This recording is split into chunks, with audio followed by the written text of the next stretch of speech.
Dá uma olhada nisso aqui, é algo grave. Bom, a gente sabe que a diplomacia entre Brasil e Estados Unidos, no popular, já foi ali para as cucuias, né? E agora tem oficialmente a posição do governo dos Estados Unidos que abriu investigação comercial contra o Brasil. Vamos dar uma olhada aqui na nossa super televisão? Quem diz isso é Jameson Greer, ele que é o representante comercial dos Estados Unidos. Né? Dá uma olhada aqui no que ele disse, representando o Departamento de Estado dos Estados Unidos. Vamos lá. Abre aspas. Por orientação do presidente Trump, estou iniciando uma investigação com base na seção 301 sobre os ataques do Brasil contra empresas americanas de mídia social, bem como outras práticas comerciais desleais que prejudicam empresas, trabalhadores, agricultores e inovadores tecnológicos dos Estados Unidos da América. Bom, a gente não fica feliz aqui, se alguém acha, a gente não fica feliz em noticiar essas questões, mas nós temos essa missão com o jornalismo de sempre colocar a verdade, assim também como a gente não fica feliz com a taxação de 50%. Mas uma coisa, Anne e Cris, que eu tenho certeza que a gente pode falar, quero ouvir a Anne sobre esse assunto, é que a gente avisou, o governo estava esticando a corda, a gente avisou que tinha essa questão do judiciário, a gente sofreu ali, não foi nenhuma taxação, foi uma sanção pelo que o Brasil tem feito desse 50%, e ainda virão outras sanções no campo ali dos magistrados, etc. É algo que está só começando, vale lembrar, Donald Trump tem um mandato de 4 anos, ele cumpriu apenas cerca ali de 6 meses, mas nós temos agora um posicionamento oficial de uma abertura, de uma investigação. As redes americanas são muito censuradas no Brasil, não só aquelas que sequer podem existir, como é o caso do Rumble, mas outras também. A maioria delas são oriundas dos Estados Unidos ali. Uma delas, por exemplo, o X, o antigo Twitter, que ficou banido simplesmente na reta final ali da eleição do ano passado. Depois vamos ouvir a Cris, que foi muito prejudicada nesse aspecto no ano passado. Mas, Anne, agora nós temos um posicionamento mais um. Nós já tivemos Marco Rubio, nós temos mais um de Donald Trump, que ele falou ontem. Agora, Jameson Greer, que quem conhece ali a pasta da economia nos Estados Unidos sabe que é um expoente interessante. Tá aí, Anne, a situação do Brasil com os Estados Unidos parece só piora. Exatamente, Lucas. Só um adendo dessa questão do Rumble. É importante a gente sempre lembrar que é muito sério. A gente não tem acesso a essa plataforma hoje no Brasil. Você está proibido de usar uma rede social no Brasil porque o Alexandre de Moraes decidiu que você não pode usar uma rede social no Brasil, nem ninguém, porque Alan dos Santos, que não reside mais no Brasil, tem um perfil nessa plataforma. Então, já que a Rumble decidiu não bloquear o perfil do Alan dos Santos e de outros cidadãos brasileiros, se não me engano, Rodrigo Constantino, que moram nos Estados Unidos e têm cidadania americana, você hoje sofre as consequências. Se é uma plataforma popular ou não é popular, se é útil ou não é útil, isso não é relevante. O que é relevante é que a gente tem um ministro proibindo você de ter acesso a uma plataforma numa rede social. Então é importante deixar isso claro, assim, porque às vezes a gente não passa a gravidade da situação, que é extremamente grave. Nenhum ministro tem o direito de te proibir de estar em qualquer plataforma. E isso acontece no Brasil, infelizmente, pela terceira vez, né? Como o Lucas falou, já foi o Twitter. Antes do Twitter, vale lembrar, foi o Telegram também, que ficou fora do Brasil por alguns dias pelo mesmo motivo. Então é a sequência aí ditatorial de Alexandre de Moraes. Mas sobre essa investigação.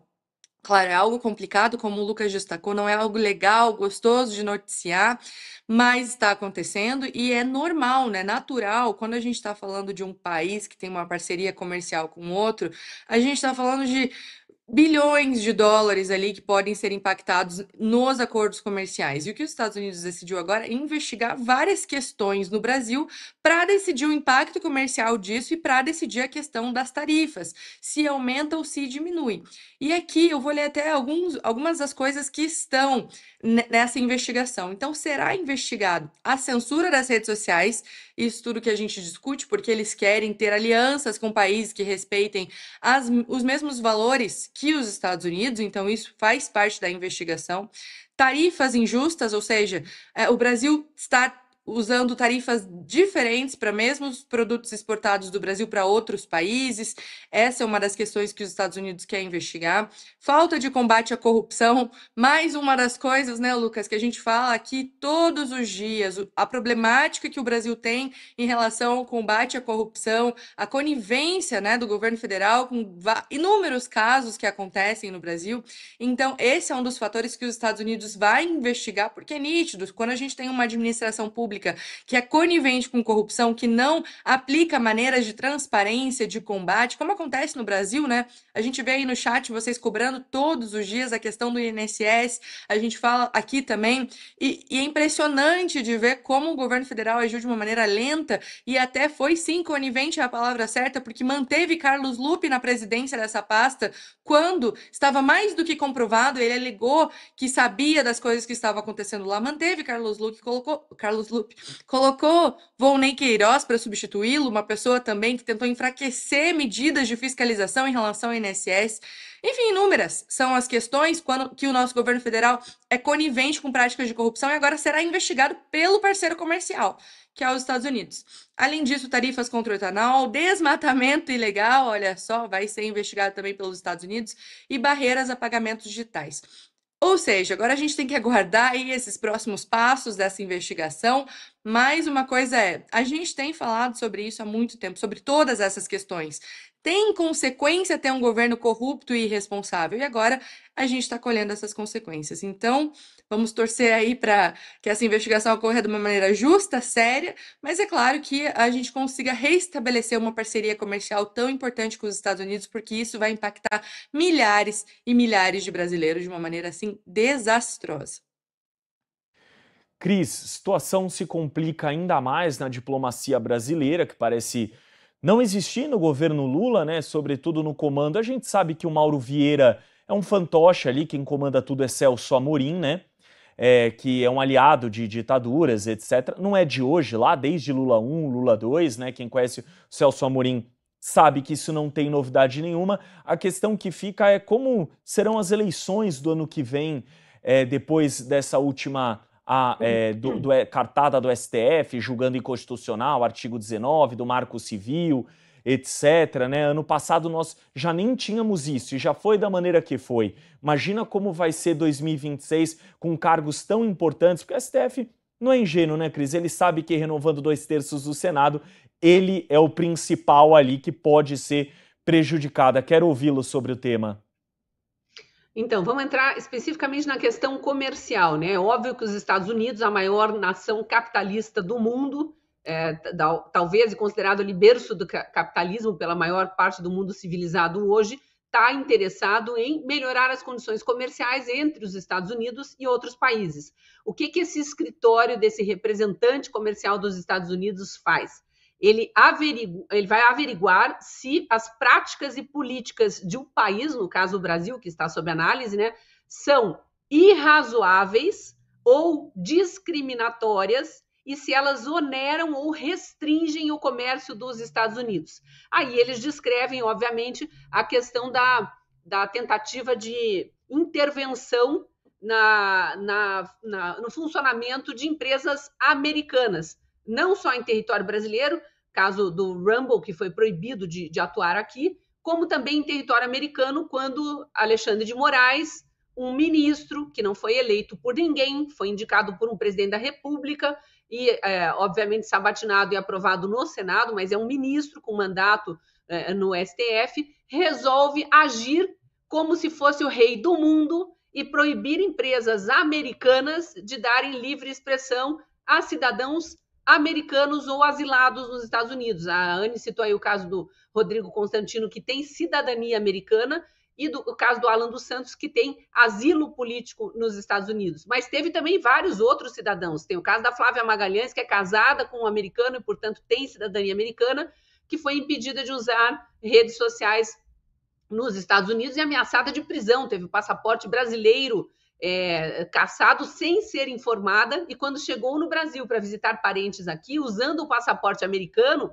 foi acusada de estar usando passaporte falso para entrar no país. Então, é todo tipo de abuso sobre as leis americanas e sobre cidadãos americanos. Aí que entra a história da invasão da soberania. Alexandre de Moraes tentou ele invadir a soberania americana e é por isso que ele está sendo julgado lá. Em relação às questões comerciais especificamente, Rumble, citado no processo, muita gente não conhece a plataforma Rumble e a Anne tem razão quando ela enfatiza que pouco importa se os brasileiros usam bastante ou não usavam bastante ou não usavam essa plataforma quando ela foi proibida no Brasil. É uma plataforma censurada no Brasil e isso não é tolerado pelos Estados Unidos, uma rede americana.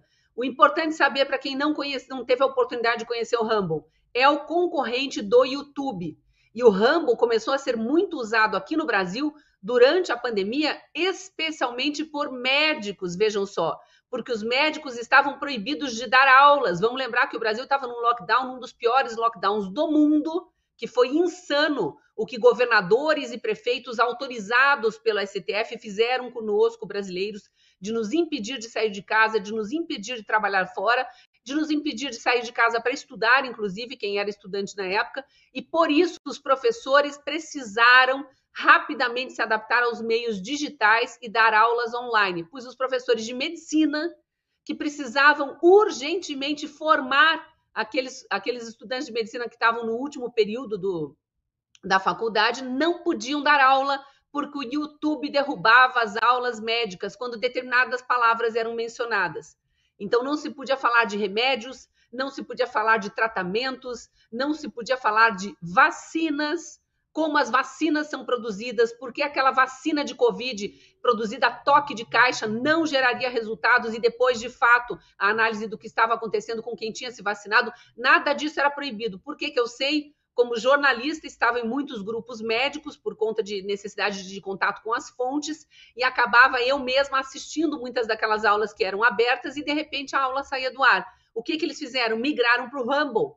Então, se tivermos médicos sendo formados durante a pandemia, é graças a esses médicos que procuraram alternativas e foram, naquela época, o YouTube já estava se rendendo a essa ditadura da toga do Brasil, que mandava toda hora derrubar conteúdos, então ele se antecipava e já algumas palavras não poderiam ser ditas. Quer saber outras que não podem falar aqui? Aquelas maquininhas mágicas de processo eleitoral. Se a gente mencionar até hoje, aqui no Brasil, o YouTube corre o risco de derrubar o vídeo, é por isso que eu não vou mencionar. Então, veja bem a importância do Rumble, quando o Rumble, depois já da pandemia, é completamente censurado no Brasil, aí por questões políticas e não mais médicas ou de pandemia. E tem outras questões, né? Vocês falaram do Twitter aí, derrubado no primeiro turno das eleições municipais. Foram 45 dias sem uma plataforma importantíssima de comunicação, no caso de candidatos com seus eleitores.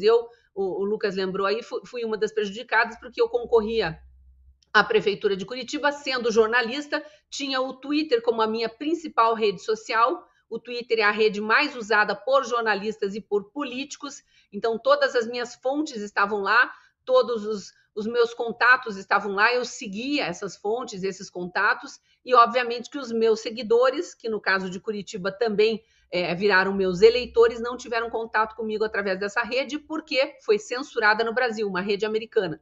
Então, desculpe ter me alongado, mas só para exemplificar aqui a gravidade do que foi feito por Alexandre de Moraes com o aval de Lula durante os últimos anos no Brasil em relação a empresas americanas. Eu não tenho dúvida de que esse processo vai andar com mão firme da justiça americana, é na justiça também que isso está acontecendo, em paralelo com a questão administrativa americana, e que haverá punições comerciais. Só lembrando, para finalizar meu comentário aqui, o que está imposto, por enquanto, é um aumento de estabelecido 50% de tarifas sobre produtos brasileiros que cheguem aos Estados Unidos. Quem pensa que isso só afeta os produtores e exportadores está muito enganado, vai refletir no preço de absolutamente tudo aqui no Brasil.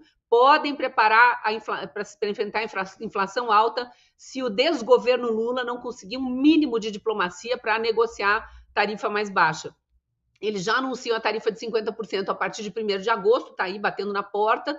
E se isso aqui não for resolvido, essa questão do Rumble, da interferência na questão de empresas americanas, no funcionamento de empresas americanas, eles já anunciam tarifas de até 100%. União Europeia entrando na jogada também, hein? Prometendo repensar tarifas, porque isso não é tolerado no mundo civilizado. o Brasil que se cuide. E se não se cuidar, o Brasil de Lula que se cuide, né? E se não se cuidar, impeachment à vista. Pois é, Cris. E olha que bacana, Cris, Ânia,